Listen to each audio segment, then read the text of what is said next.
नमस्कार, साम टीव्हीच्या बातमीपत्रात आपल्या सगळ्यांचं मनापासून स्वागत। मी श्रद्धा परांजपे थेट मुंबईतून लाईव्ह। आपण पाहतोय मुंबईत काल रात्रभर धुवाधार पाऊस पडतोय। मुंबईसह उपनगरांमध्येही रात्रभर पावसाने बॅटिंग केलेली आहे।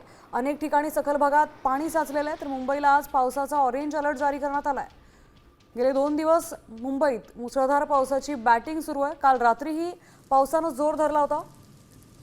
आपले प्रतिनिधी गणेश कवडे आपल्या सोबत आहेत। गणेश, आता रात्रभर मुंबईत पाऊस बरसतोय, त्यात आज अलर्टही देण्यात आलाय।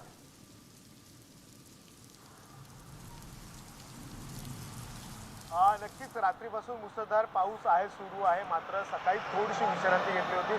त्यानंतर पुन्हा एकदा पावसाने ते सुरू झालेला पाहायला मिळतोय। काही सखल भाग आहेत, या सखल भागांमध्ये ते पाणी जमा व्हायला सुरुवात झालेली आहे। सध्या सायन किंग सर्कल जो भाग आहे तो खरं तर सखल भाग आहे आणि या ठिकाणी लगेच पाणी ते जमा व्हायला सुरुवात होतं। थोडासा पाऊस पडला तरी या भागामध्ये पाणी जमा होतं आणि या भागामध्ये आता पाणी देखील थोडंसं जमा झालेलं आहे। सध्या महानगरपालिकेच्या वतीने हे पाणी काढण्याचं काम देखील ते सुरू झालेलं पाहायला मिळतंय।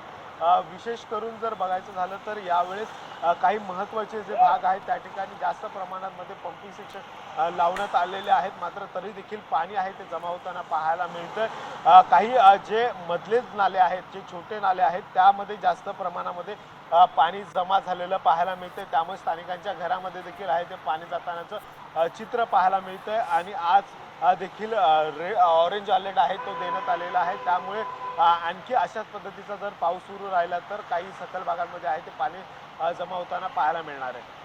गणेश, धन्यवाद आपण दिलेल्या सविस्तर माहितीबद्दल। आपण पाहतोय आता मुंबईच्या सायन किंग सर्कल परिसरातही मोठ्या प्रमाणात पाणी साचलेलं आहे। काल रात्रभर मुंबईत पावसानं जोर धरला होता, पावसानं बॅटिंग केली आहे।